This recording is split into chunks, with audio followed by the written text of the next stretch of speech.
Alright, boys, I hate to say it, but you guys officially have permission to cry, because this is gonna be the last tier list video I do for a while now. If you're sitting there and wondering why this is the last tier list video I'm gonna do for a while, well, let me tell you. I've done tier lists on fruits, fighting styles, swords, pretty much everything, even the races in this game. Although, there is one category that's outdated and I haven't done a tier list on in a while, and that is actually the guns. And of course, you guys expect nothing less from Mr. Numberskull. So let me show you. I got every single gun in the game. And of course, I have every single gun on this tier list right here. All 13 guns. We have 4 different tiers, of course. We got the God tier, Great, Mid, and Trash. And as you guys already know, anything in Trash tier, you guys should never ever use. So with that being said, let's get started in random order. Starting off with the first gun, we're going to be talking about the slingshot. The first gun you could even start with. Little do you guys know, this is the most overpowered gun in all of BloxFruits. This slingshot right here. Let me show you guys how overpowered this is. We go ahead and left click on this NPC. 577 damage. And you can keep spamming it. That is so overpowered. I'm just kidding, guys. That's terrible. 500 damage. You guys really think I was going to be hyping up this slingshot? This thing is dog water. Let me show you what the Z ability does. All it does is shoot a little sticky bullet for 1,000 damage. Get this dog water slingshot out of my face. Explosive Tele isn't even that good either. Only 1,500 damage. The only good thing about it is that it's like the first gun you could get in the game. That's pretty much it. So don't expect much from this gun. So as you guys probably expected from the start, it's going straight into the trash tier. Next up, I think I'm gonna go ahead and choose the cannon. To be honest, I forgot this cannon was even in the game. I mean, look at the shape, bro. It looks a little suspicious. I'm not gonna lie. But let's go ahead and see what the damage is on this thing. 3.8 thousand damage. Okay, hold up. I was not expecting that much damage. Okay, so that has a lot of damage when you left click, but it does take a long time to charge up on each left click. What about the Z ability? What does this thing do?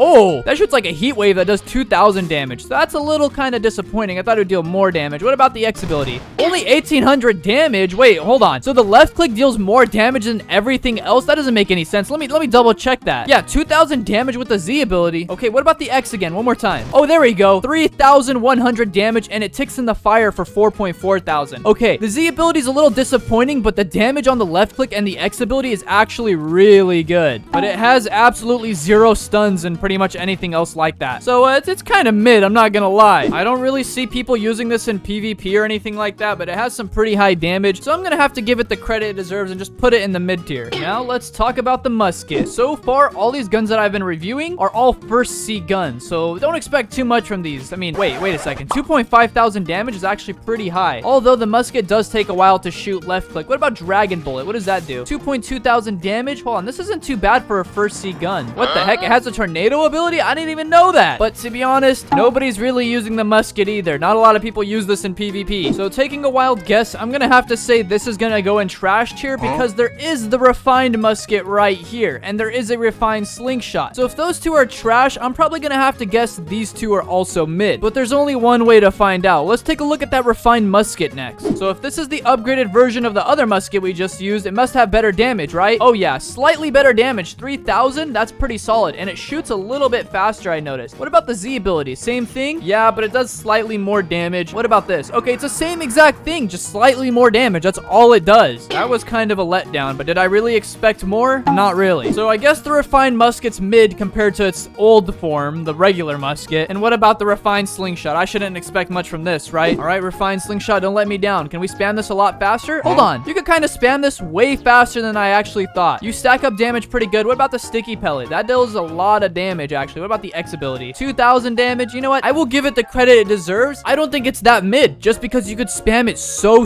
fast. I feel like the refined slingshot's actually pretty good. I want to throw a curveball at you guys and not bore you guys the whole time, so we're going to talk about the Bazaar Rifle. This one I actually was really interested in. You get the Bazaar Rifle in the second seat, and I remember this one very vividly because it was actually very bizarre. I mean, that's why it's called the Bazaar Rifle. It has some cool abilities, so if you go ahead and shoot it, it deals good amount of damage, 3.3 thousand. It's not meant to spam the M1 ability, but it does have a really cool Z ability. If you miss and shoot the Z ability over here, it will target and choose whatever you were trying to shoot at. It's pretty cool. It's like aimbot on the gun. Then you have Hellfire Shower, does all those cool things. But the main selling point to me was this cool aimbot ability. Like, look, I can shoot over there and it instantly targets him. That's why I think it's really cool. The Hellfire Shower, though, Doesn't really do too much. It does have burning though if they stand in it. So I guess that's got it going for that. So with that being said, I'm putting that straight into the great tier. But it seems like the god tier list is pretty empty. So we're gonna start off with a very famous one, the soul guitar. Everybody already knows the soul guitar is one of the hardest guns to get in the entire game, and it's the only mythical gun in the game. But did you know it's actually not the strongest? I'm talking about damage wise. Yes, it does have all the PvP abilities you need and all that stuff, but the strongest gun in the game might surprise you, so stick around for that. Let me show you what the soul guitar is all about. You could spam that pretty fast, and it does a good amount of damage. Then you have a Z ability, which is this thing right here. That deals a good amount of damage as well, and of course, it stuns them and pushes them back. Then we have the X ability, which kind of knocks them up in the sky, deals damage, kind of keeps them there as well, and it does a lot of damage as well. It would have dealt more damage if that NPC had more health. But I think it goes without saying, because you see this soul guitar used in PvP so much, you already know it's going to be god tier. So I'm just going to go ahead and drag that and put that in there. Next, let's talk about the bazooka. The bazooka is actually a first C gun, believe it or not. You get this in the first C, and it actually has a good amount of damage for being a first C gun. Let me go ahead and show you guys. If we shoot that NPC there, 4.1 thousand damage on a left click. You could go ahead and kind of shoot that at a good pace. Then you got a Z ability called Alpha Wave, which is a mini nuke that does 2.7 thousand damage. The X ability is also really good because it burns them and then deals a lot more damage. So I think this gun's pretty great since you get it really easily in the first C. There's no quest to getting it. You actually have to kill one of the bosses to even pass through the first C, so you're kind of given this gun for free too, and you get levels with it. So I think it's pretty solid. I'm gonna say the bazooka is great to me. I don't think it's mid, and I don't think it's trash considering you don't have to buy it and it's pretty much given to you. Next up, we're gonna talk about is the flintlock, because we're gonna get this out of the way. I already know this is gonna be trash, so I'm gonna go ahead and put it here before I even review it. The reason why I say that is because there's a refined flintlock right down here, so you know it's already gonna be bad. So let's take a look at the regular flintlock before we take a look at the refined one. What does this do? 2.2 thousand damage. Actually not that bad. Hold on, that could kind of be spammed. What about this? Oh, it stuns him, but it doesn't really deal much damage. What about rapid gun? Oh, that thing has like rapid fire. I mean, that's what it's called, right? I mean, it's whatever. It's kind of like just a slightly stronger slingshot, but then again, nothing too amazing. And of course, if there's a better version of it, this has to stay in the trash tier. Sorry, flintlock, you're staying right here. Now let's take a look at the refined flintlock. Let's see how much more damage the refined flintlock does. And oh, that actually is significantly more. The Z ability also deals a lot more damage. What about the X nuke ability? 3.5 thousand. That's pretty solid. This is like almost double the damage, I would say. So of course, this is gonna be a lot better. So as expected, this is gonna be mid still. It's not gonna be great, but I think it's better than the regular flintlock. Now we're down to 3 of the most infamous guns in the entire game besides the soul guitar. Let's talk about the Acidium rifle now. This bad boy right here on my back is actually one of the most infamous PvP guns in the game. If you're a gun main, you probably use this or the soul guitar or a few other guns that I'm gonna mention very soon. The reason why this is so strong is because it has a good amount of damage. Look at how much it ticks for. It just keeps going up from one shot, and if you are able to land more than one shot, they are not surviving. Look at how much damage that is dealing if you land it consistently. It doesn't stop. On top of that, you have a spiky bomb which stuns somebody as soon as it explodes like that. If you notice, the NPC stop moving. Then we have acid smoke, which is a very good combo ability, and of course it's gonna deal a lot more damage than that. Let's go ahead and test it on this NPC over here. We're gonna deal some damage to him, shoot him with the Z ability, get him stuck, and then usually would have the X ability ready, but it's still on cooldown. And I don't even realize, hold on, I don't even have my full body hockey on. The damage should be even higher than all this. Oh my gosh, I am trolling. I'm giving the Acidium rifle a bad name. Let me go ahead and hit him with the acid bomb real quick, and oh my gosh, that does so much damage. That X ability is literally a nuke, but that's why it makes it such a perfect combo. You have a Z ability to stun an NPC or a player, and then you just bomb them with the X ability like this. Now this guy's gonna die in like 2 abilities right here, and he's still on poison. Yeah, about a shot and full combo just kills him. Like, they can't do anything about that. So as you guys can already expect, that's going straight into god tier. You guys already probably predicted that though, am I right? Now let's talk about the kabucha. This is something you also get in the second C and is very infamous as well because it is very strong for PvP. It has some pretty good fast left click like this. It's pretty much as fast as a refined slingshot, if not a little bit faster, but deals a lot more damage than the slingshots. You could just spam M1 to kill somebody if you can land your shots non-stop. But then you have the F ability, which is a firebird and burns for a good amount of damage. Usually there's fire when it lands, but it didn't really do that right now. But this most important part of the kabucha is the X ability. Let me show you what I mean. It pushes somebody back and deals a good amount of damage, almost 5,000. Usually people combo that with their fighting styles or their fruits and stuff like that, and you can't move. The kabucha has probably one of the longer stuns in the game besides the soul guitars. So when you pair that up, it should look something like this. You go ahead and fight that thing, hit him with a firebird, and he keeps burning, and then you push him into the wall, and you know, you keep fighting him. Usually when you land a full combo, they're done. So with that being said, kabucha goes straight straight into God tier. Now we are left with one more gun, and this is my personal favorite out of all of them in the game. This right here is the serpent bow. This is the strongest gun in the game, and no, I'm not talking about stuns and abilities. I am talking about pure raw damage. If you don't believe me, go take a look at the wiki. It says it is the strongest gun in the game. The second strongest gun in the game is actually the Acidium rifle when you talk about poison and raw damage. This one deals a lot more. Let me show you, because you could spam it a lot faster than the Acidium rifle. It ticks for a lot, and if you spam it just as bad, just by clicking it 3 times, almost 10,000 damage, and this thing's at half health. The only reason why you don't see a lot of PvP mains using this as their choice of gun is because it is very difficult to use. Not like the Acidium rifle, this doesn't have that many stuns, and they're a lot harder to land than the Acidium rifle. Let me show you. So we have the Poisonous Blast as the Z ability. Look at how much damage that is dealing, almost 10,000 for one ability. But it only has one stun, which is the Snake Bind right here. It stuns them, and that's just kind of it. Doesn't have a longer stun like the Acidium rifle, but if you put this combo together, use all 3 abilities, and click on an NPC, they are instant dead. Let me show you that exact thing I'm talking about. So I'm gonna go ahead and shoot this NPC like 2 or 3 times. Go ahead and hit him with the Z ability. If he gets a little close real quick, hit him with the X, and he's done. I mean, it's not really a combo, you just kind of use the gun itself, but if you use this really fast with anything such as dragon or a fighting style or something like that, they are not escaping this thing. This thing is a monster and a force to be reckoned with. It is ridiculous. I mean, just look at that. I just used the bow and finished him off with God Human Z. That is insane damage super quick. You can't even avoid it once you're stunned. So with that being said, this is straight into God tier, and I personally believe the serpent bow is the best gun in the game. The reason why people don't use it as much is, like I said, it has a very high skill level. But that concludes my list, boys. Let me know down below. Do you guys agree, disagree? What should I have moved and what should I have put? If you guys enjoyed this video and you want to see more like it, you know what to do. Break that like button, and don't forget, click on one of these videos on screen. YouTube's telling me that you might like it. So with that being said, catch you in the next one, boys. Peace.